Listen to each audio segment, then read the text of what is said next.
O ensinamento desta manhã está ligado a este livrinho que se calhar alguns de vocês já conhecem. Alguém já conhece este livrinho? Pode pôr o braço no ar. Afinal, ninguém conhece muito. Então vou explicar assim rapidamente. Este livrinho recolhe o que é que está aqui dentro. Né?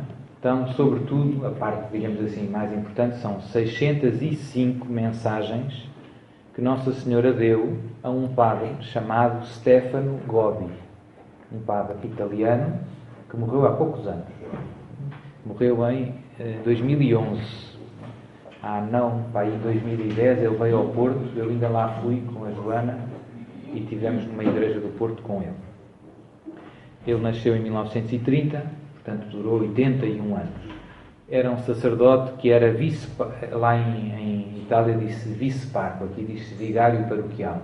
Era vigário paroquial de uma diocese, de uma paróquia da diocese de Roma. A diocese de Roma é a diocese do Papa, como sabem.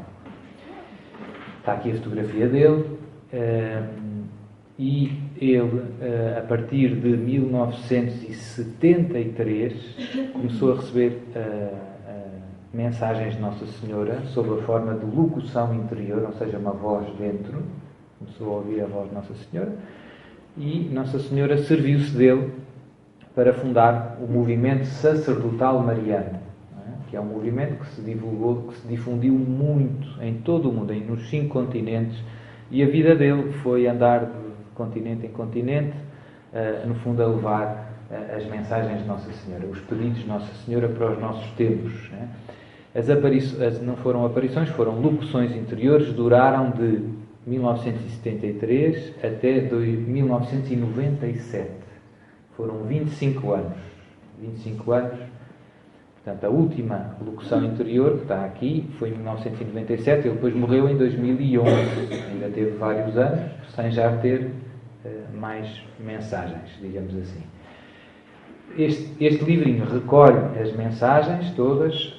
Há uns mais antigos que são mais curtos, porque enquanto não havia, à medida que ia havendo mais mensagens, portanto, quem pegar num livro vê, mas este é mais pequeno.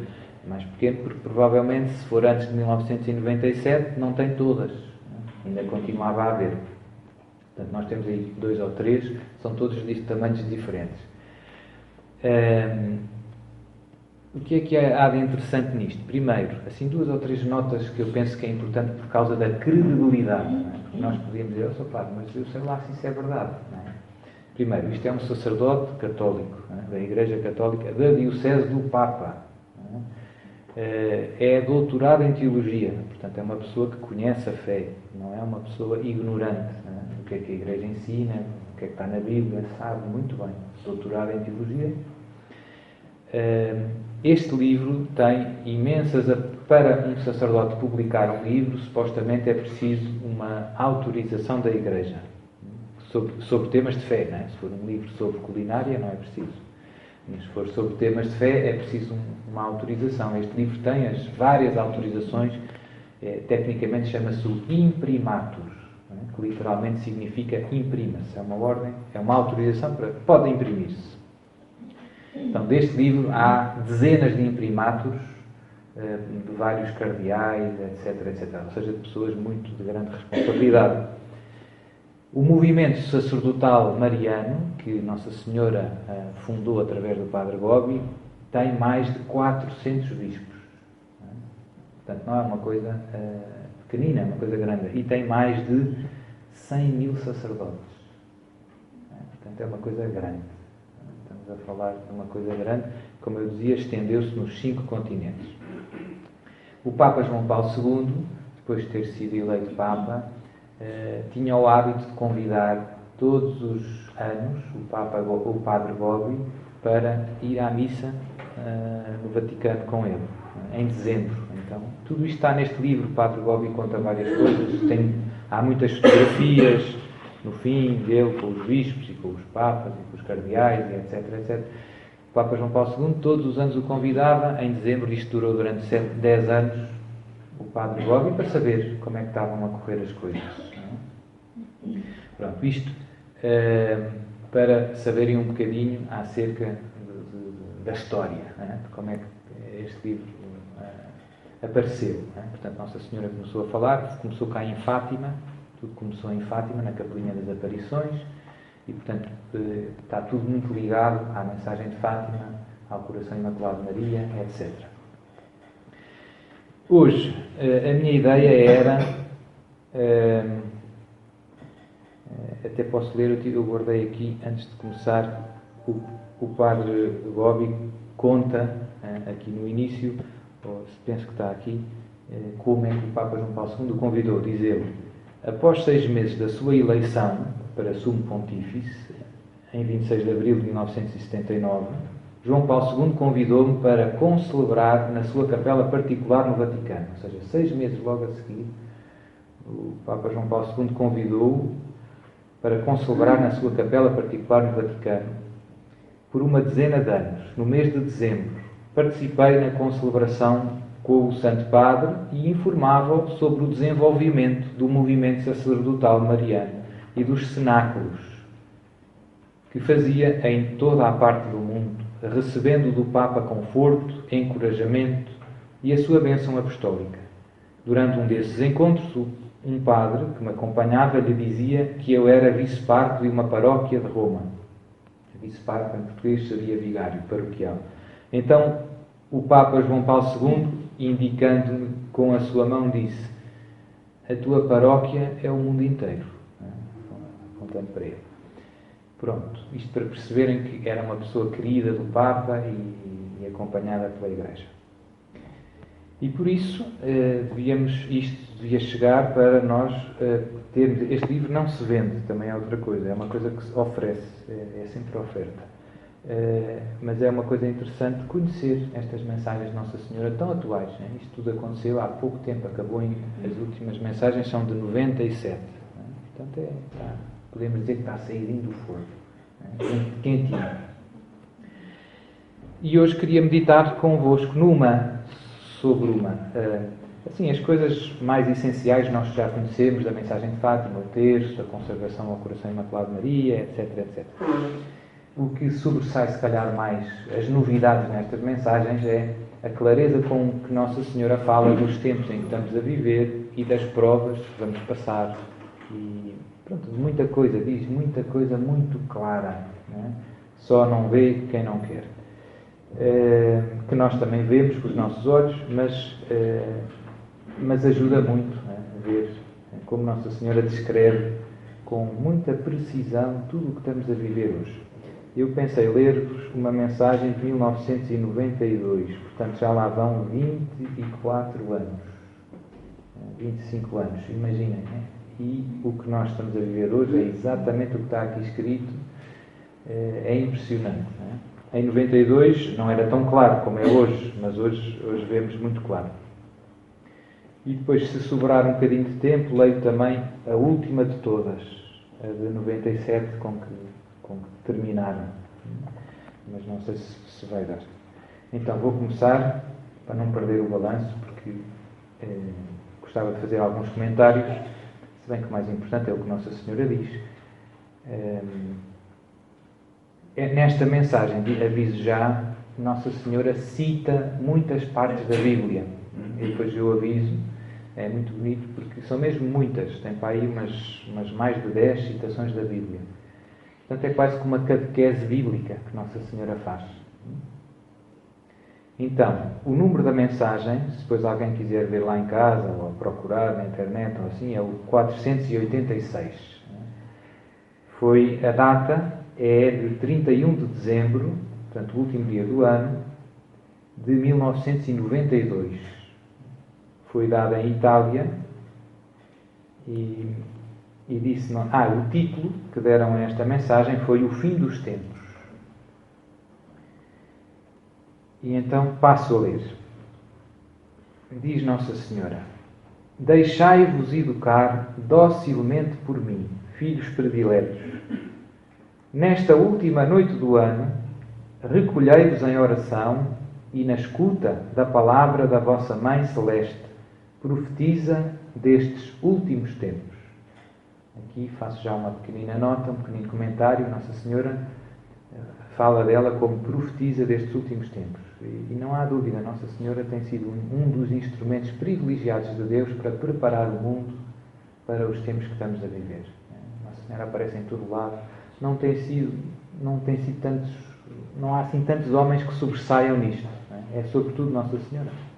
Graças a ela é que a Igreja e o mundo estão mais ou menos a par do que aí vem e do que estamos a viver. Continua Nossa Senhora. Não passeis estas horas no barulho e na dissipação, mas no silêncio, no recolhimento, na contemplação.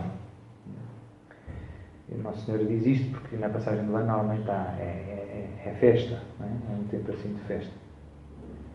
Já vos anunciei várias vezes que se aproxima o fim dos tempos e a vinda de Jesus na glória. Quero agora ajudar-vos a compreender os sinais descritos na Sagrada Escritura que indicam já estar próximo o seu glorioso retorno. Nossa Senhora diz o que é que vai fazer nesta mensagem. Falar acerca dos sinais. Quero ajudar-vos a compreender os sinais descritos na Sagrada Escritura. Estes sinais são claramente indicados nos Evangelhos, nas cartas de São Pedro e de São Paulo, e estão a realizar-se nestes anos. Portanto, nos Evangelhos, São Mateus, São Lucas, sobretudo, nas cartas de São Pedro e nas cartas de São Paulo, sobretudo na carta aos Tessalonicenses. E diz Nossa Senhora, o primeiro sinal é a difusão dos erros, que levam à perda da fé e à apostasia. Então, o primeiro sinal que diz Nossa Senhora que estamos a viver é a difusão dos erros que levam à perda da fé e à apostasia. No fundo, estes erros ligados à fé, podíamos dizer, das heresias. Hoje em dia populam muito, circulam muito várias heresias. Ou seja, o que é uma heresia? É uma verdade, ou é uma ideia que contraria a verdade que Deus nos disse. Deus disse que era Pai, Filho e Espírito Santo. Se eu achar que Deus não é Pai, Filho e Espírito Santo, é uma heresia. Contraria o que Deus disse. E o que a Igreja propõe como sendo revelado por Deus. Deus revelou-nos que... E o que é a apostasia? Nossa Senhora fala da apostasia e fala-se muito hoje também da apostasia. A apostasia não é apenas... A heresia é negar uma verdade da fé. Por exemplo, o nosso credo tem 12 artigos. Creio em Deus, Pai Todo-Poderoso, Criador do céu e da terra. Tem 12 artigos. Uma heresia é negar um artigo, por exemplo, dizer os anjos não existem. Isso é uma heresia.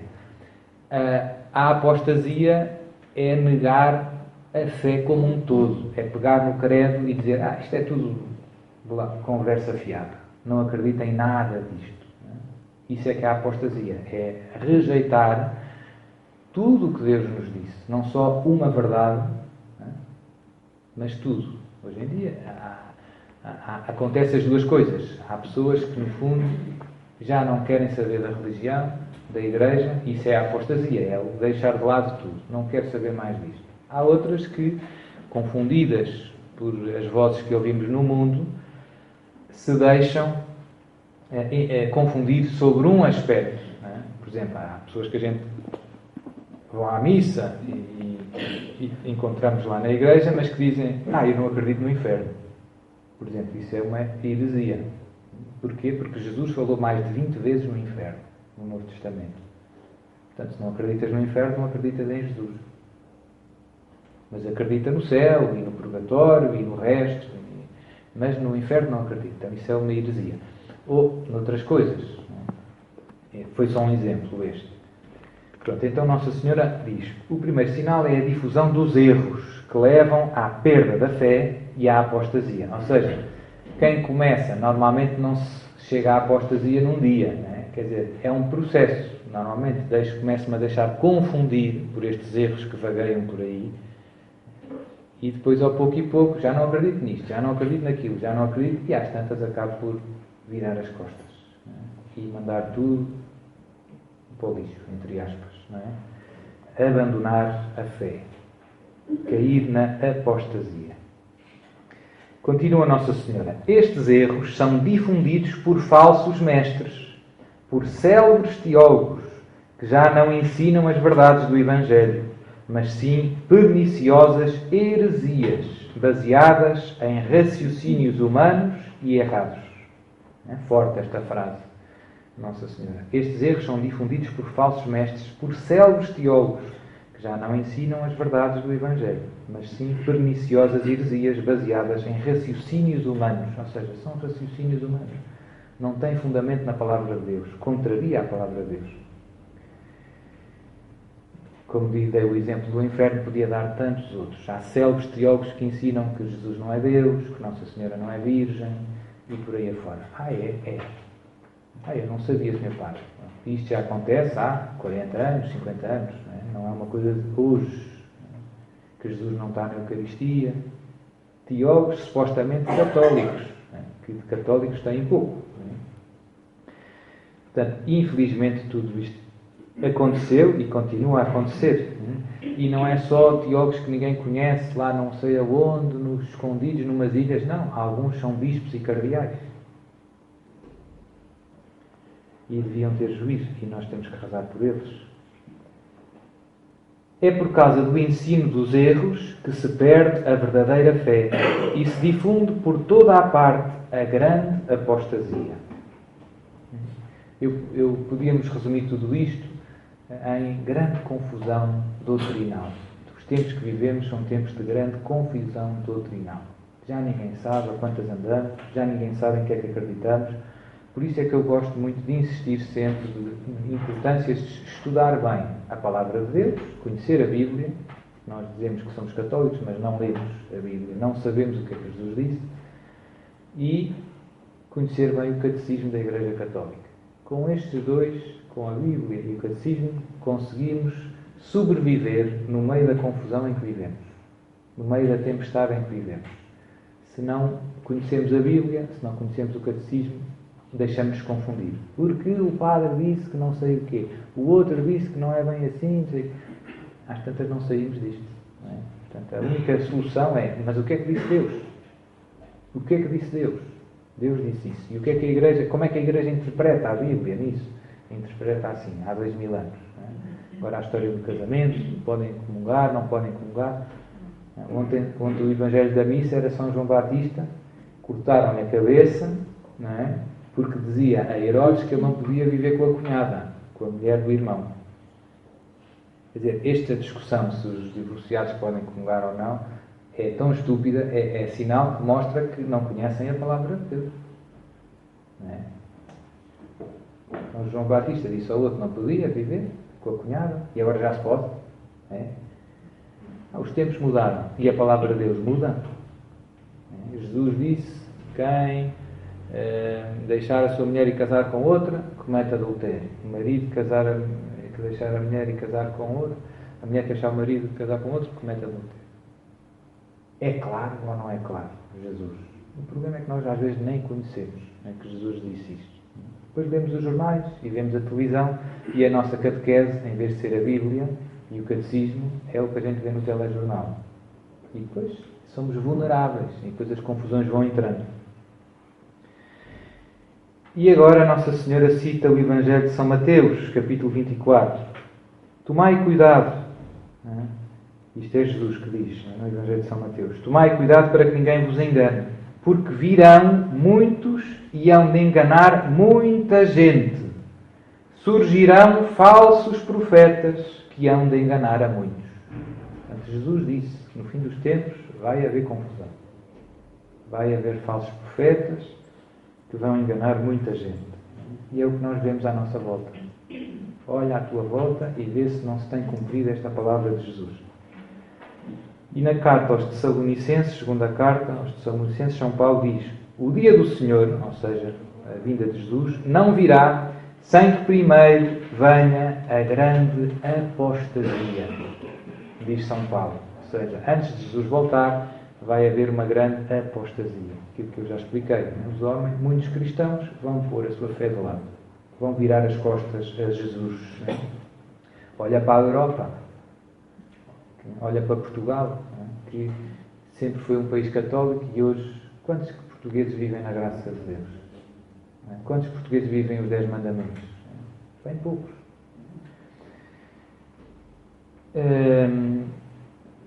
Nem sabem os 10 mandamentos. Quantos portugueses é que sabem quais é que são os 10 mandamentos? São Paulo diz, inspirado pelo Espírito Santo, o dia do Senhor não virá sem que primeiro venha a grande apostasia. Segunda carta aos Tessalonicenses, capítulo 2, versículo 3. E depois Nossa Senhora cita a carta de São Pedro, a segunda carta de São Pedro. E diz São Pedro: surgirão entre vós falsos mestres. Estes tentarão difundir heresias perniciosas e hão de voltar-se até contra o Senhor que os salvou. Muitos os ouvirão e levarão com eles uma vida imoral e, por sua culpa, a fé cristã será desprezada. Movidos pela cobiça, hão de enganar-vos com raciocínios erróneos. Falsos mestres que arrastam muita gente atrás deles para uma vida imoral. Pronto. Depois continua Nossa Senhora. O segundo sinal é o arrebentar de guerras e de lutas fraticidas. Como eu dizia, tudo isto foi em 1997 e como hoje isto tudo é mais evidente do que há 20 anos atrás. O segundo sinal é o arrebentar de guerras e lutas fraticidas que levam o predomínio da violência e do ódio e a um resfriamento geral da caridade. Ou seja, o amor vai arrefecendo nos corações. Ao mesmo tempo que se hão de tornar cada vez mais frequentes as catástrofes naturais, como epidemias, fomes, inundações e terremotos. Portanto, isto também é cada vez mais claro hoje. Guerras. Todos os dias ligamos o telejornal. Quem vê o telejornal, eu não vejo, mas vou ouvindo. Guerras em todo o lado. Não é? Guerra aqui, guerra ali. Quando acaba uma, começa outra.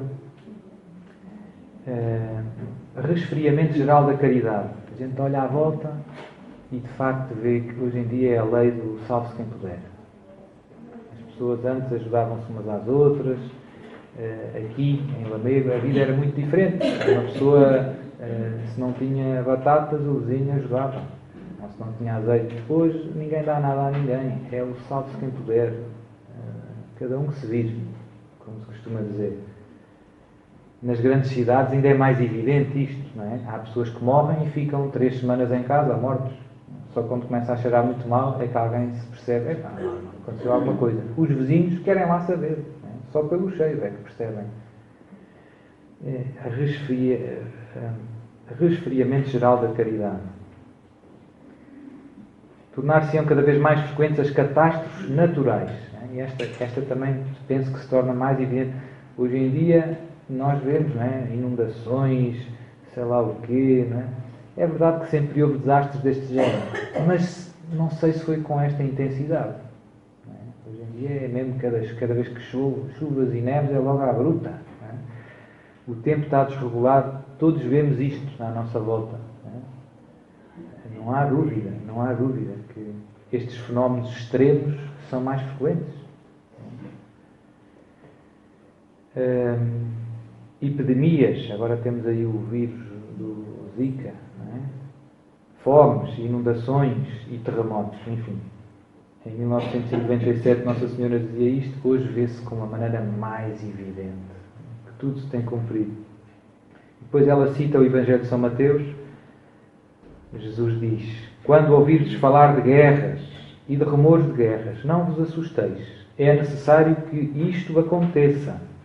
Há de erguer-se povo contra povo e reino contra reino, e haverá fomes e terremotos em diversas regiões. Tudo isto será apenas o início dos sofrimentos maiores. O mal estará tão difundido que o amor se resfriará em muitos. Esta frase tem-se tornado verdade no mundo em que vivemos. O mal multiplicou-se tanto que o amor é cada vez mais pequeno no coração dos homens. Mas Deus salvará aquele que perseverar até ao fim. Continua Nossa Senhora. O terceiro sinal é a sangrenta perseguição daqueles que se mantêm fiéis a Jesus e ao seu Evangelho e permanecem firmes na verdadeira fé. Ou seja, os cristãos são duramente perseguidos. Nossa Senhora disse isto, como eu dizia, em 97. Hoje isto é tão evidente. No século XX, nunca foi o século em que, em toda a história da Igreja, nos 20 séculos de história da Igreja, morreram mais cristãos por serem cristãos. Nunca houve tantas perseguições aos cristãos como no século XX e agora continua, neste início do século XXI, continua sem diminuir, digamos assim. Vocês sabem, há vários países em que a perseguição é muito sangrenta. Como lá na Síria, com os extremistas islâmicos, no Egito, na Nigéria, aí morre muita gente. Há facada, com tiros, etc. Nos países ocidentais, supostamente mais civilizados, a perseguição não é menos, quer dizer, não é tão sangrenta, no sentido que não é nos cortam a cabeça, mas cortam-nos a liberdade e a voz de muitas maneiras. Portanto, nos países como os Estados Unidos, como na Europa, cada vez há mais cristãos que vão para a prisão porque não querem deixar os filhos aprender na escola que ser homossexual é que é bom. Então os pais vão para a prisão. Ou, agora nos Estados Unidos houve uma senhora que recusou-se fazer um bolo, acho eu, para um casal gay e foi para a prisão. Portanto, estas são perseguições por serem cristãos. Cada vez é mais evidente. Agora a Hungria, graças a Deus, reagiu um bocado e a União Europeia criticou a Hungria por não aceitar os valores da União Europeia. A Hungria quer defender a vida, a família, e os outros não os querem deixar. Há uns anos houve um famoso político, digamos assim, italiano, que foi nomeado comissário para a família para a União Europeia. Não durou muitos meses. Correram com ele rápido. Porquê? Porque era católico. Simplesmente por isso. Enfim, os exemplos disto são imensos. Portanto, os cristãos são perseguidos por serem cristãos, no fundo, se quiserem, no mundo ocidental e nos mundos, e sobretudo no mundo em que há, e na Índia mesmo, por parte de hindus, não é só os muçulmanos. Os hindus também incendeiam templos, etc, etc, etc. Portanto, não é um mar de rosas. Morrem muitos irmãos nossos pela fé em Jesus, não é de vez em quando, é todos os dias. As estatísticas são impressionantes. Todos os dias.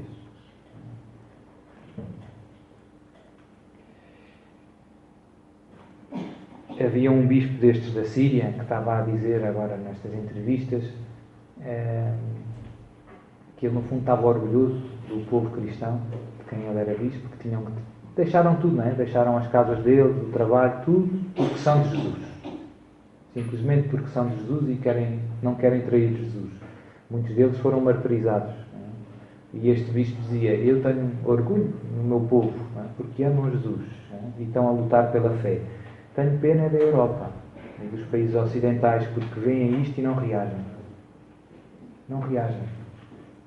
Ficam ali de braços cruzados, como se nada fosse.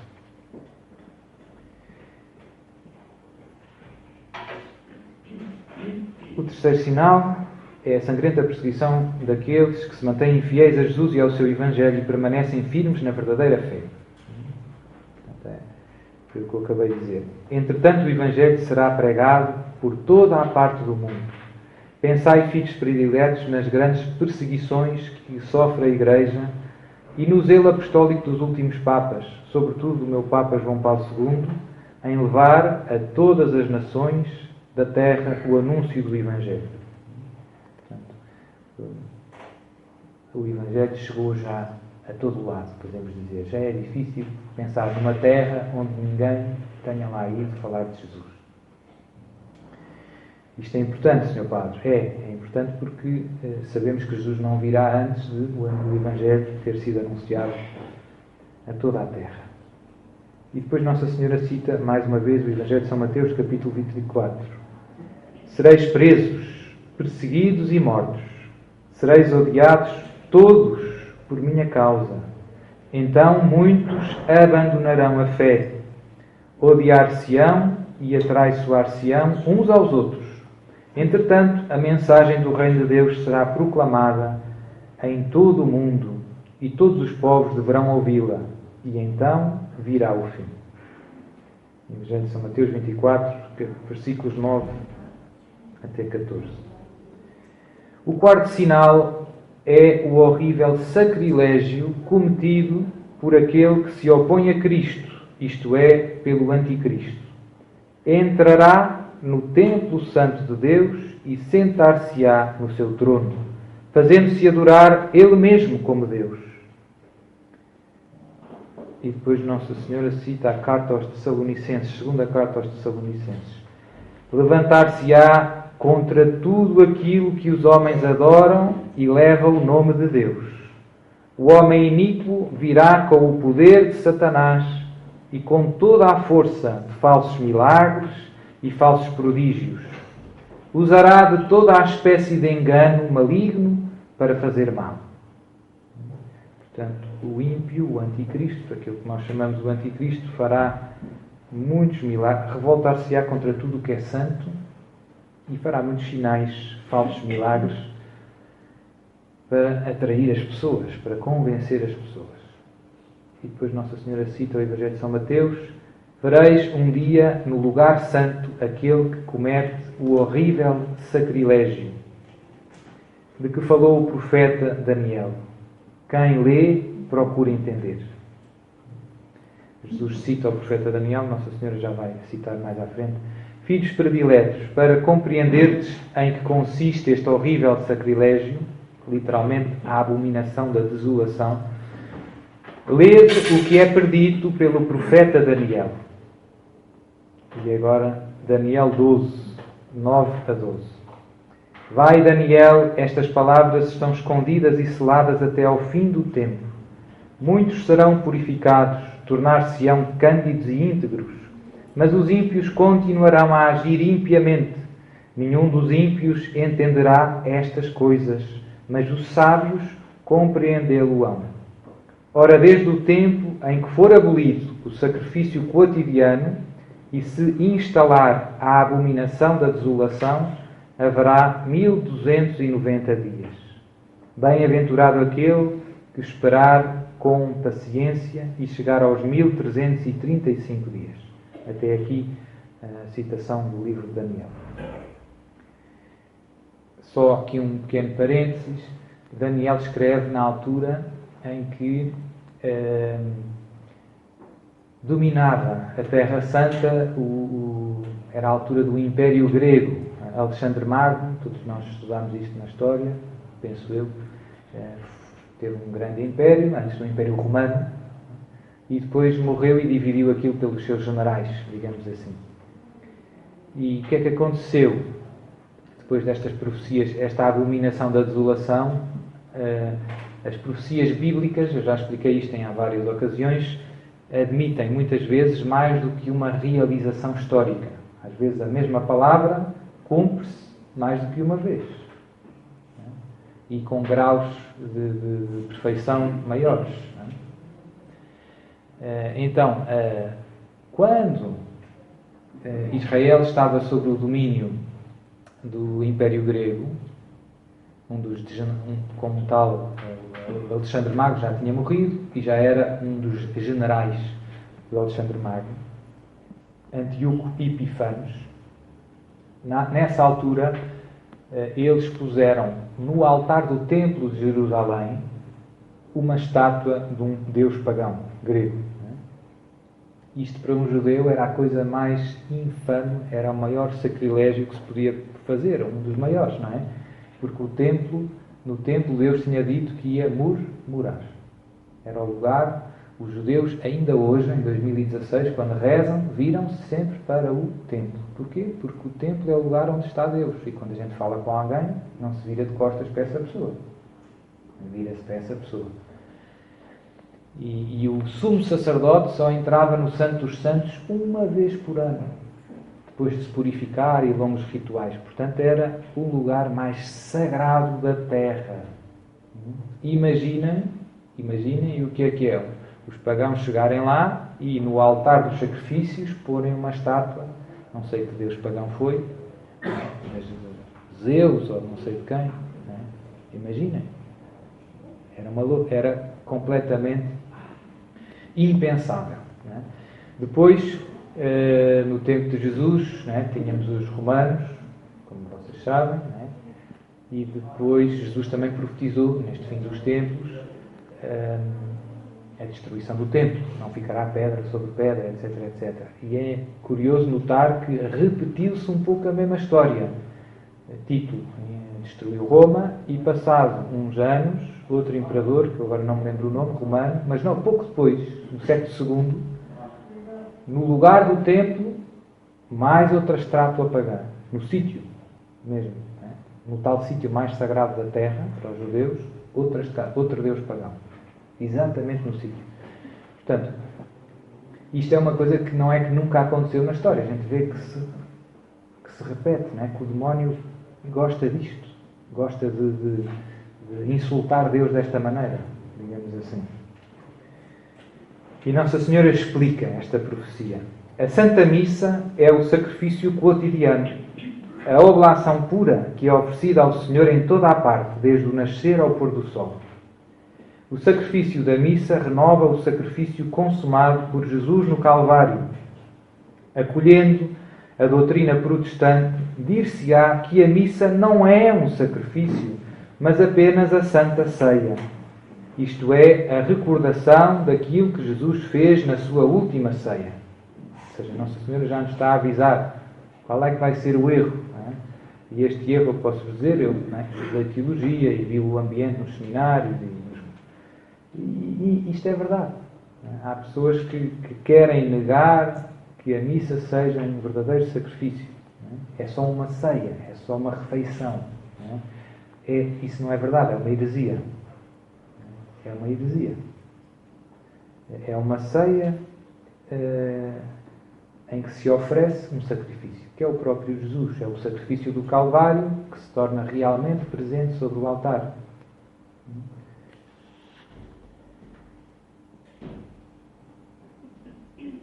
Assim será suprimida a celebração da Santa Missa. Frase clara e muito forte. Será suprimida a celebração da Santa Missa. É nesta abolição do sacrifício cotidiano que consiste o horrível sacrilégio realizado pelo Anticristo, cuja duração será de cerca de 3 anos e meio, isto é, de 1290 dias.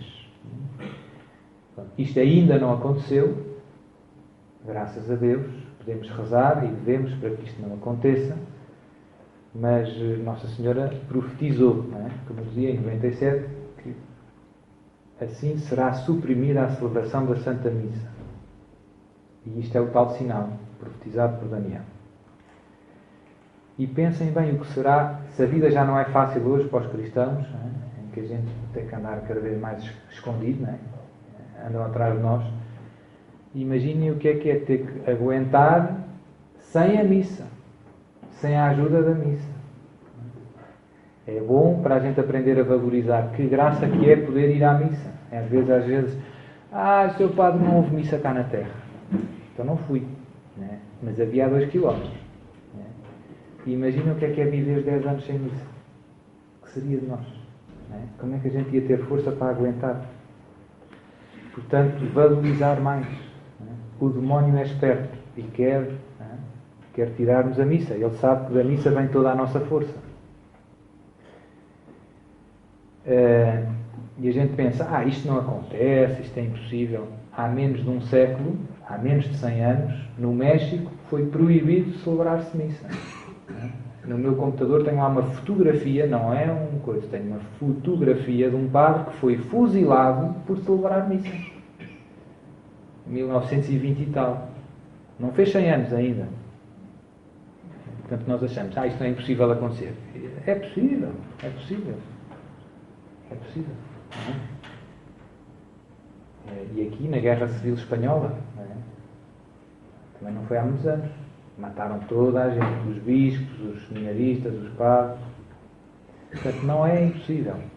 Infelizmente, não é impossível e não é que não aconteça. Acontece até perto de nós. Noutras mensagens que eu também conheço, o céu diz que a missa vai desaparecer em vários lugares do mundo. Não dizem todos. Pode ser que a gente tenha a graça de ter missa. Pronto, pelo menos já temos padre.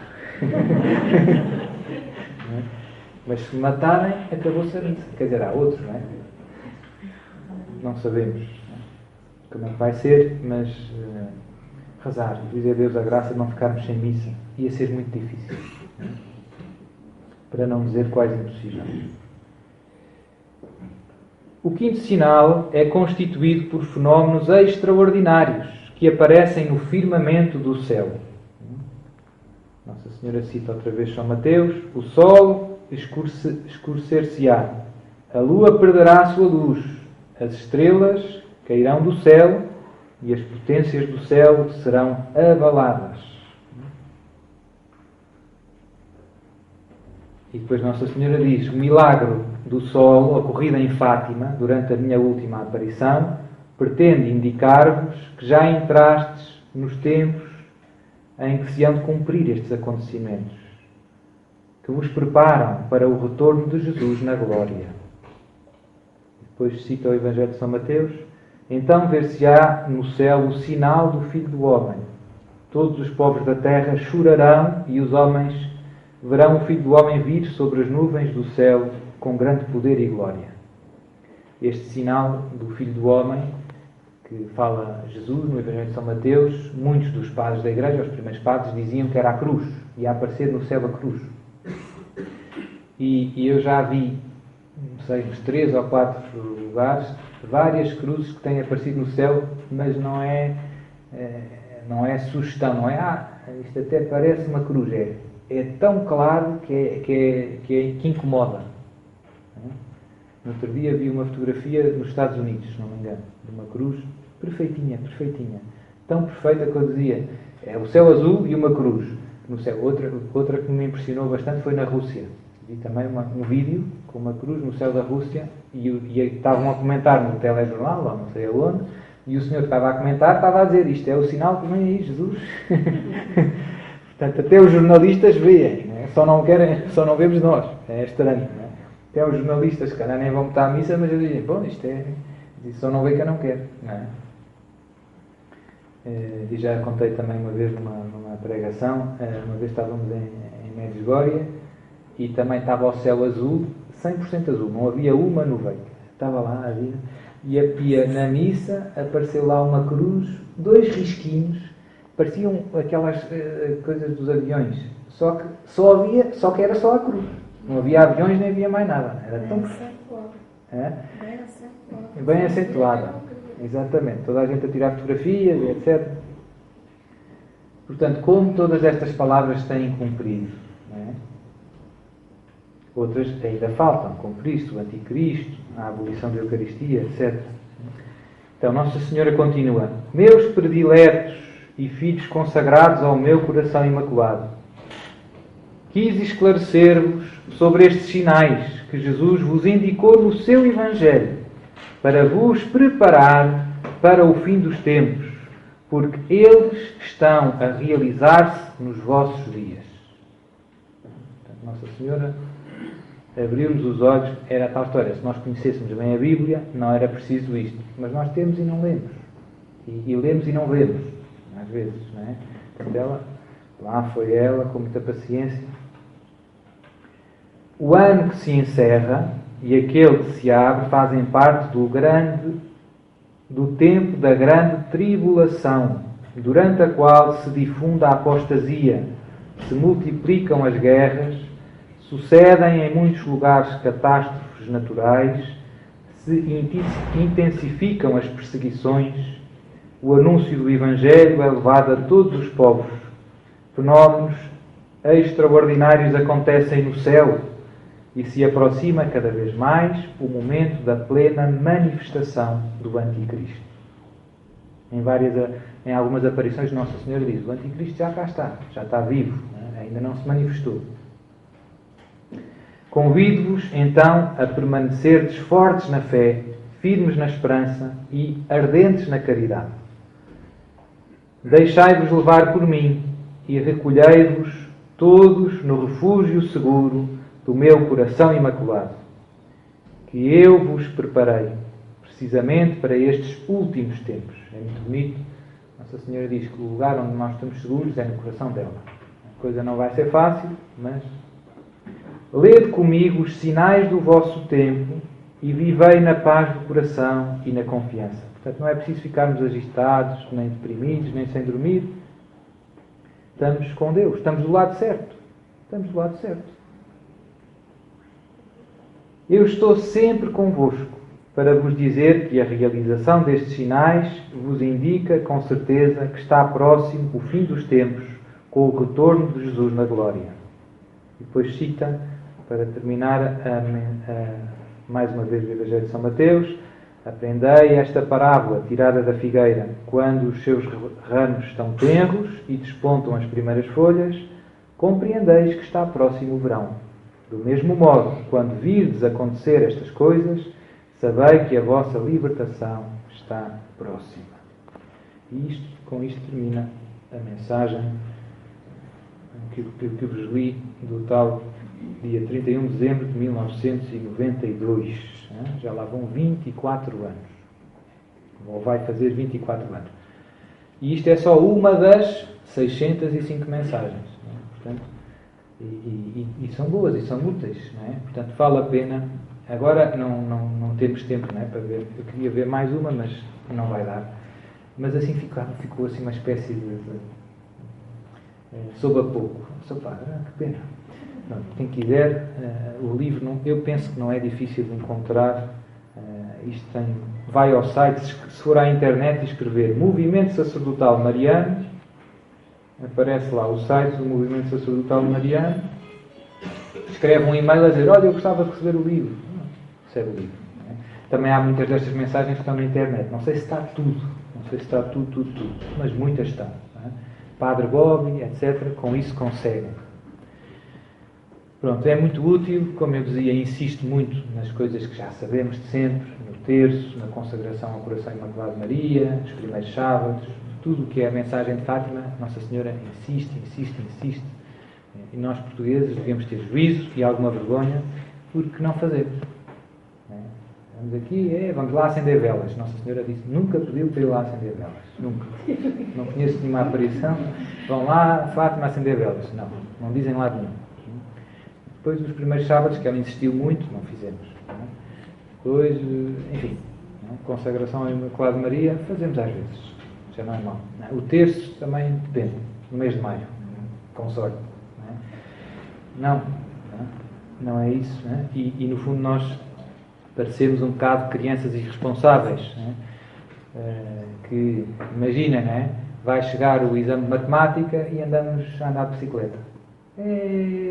Ou jogar futebol. E depois chega ao exame e não estamos prontos. E não foi por falta da nossa Mãe do Céu avisar. Depois, quando isto apertar mais, não vai haver tempo. Ou nos preparamos agora, ou depois não vamos aguentar. Nós sempre caímos nesta tentação de se aparecer o Anticristo, eu logo começo a rezar. Vai ser tarde. Não vamos aguentar. Temos que rezar agora a sério. Então, vamos fazer... Estou bem dentro do tempo ou não? Estou ou não estou? Ou já descarrilei um bocado? Já. Então vamos para o intervalo. Agora temos um intervalo e depois voltamos a encontrar-nos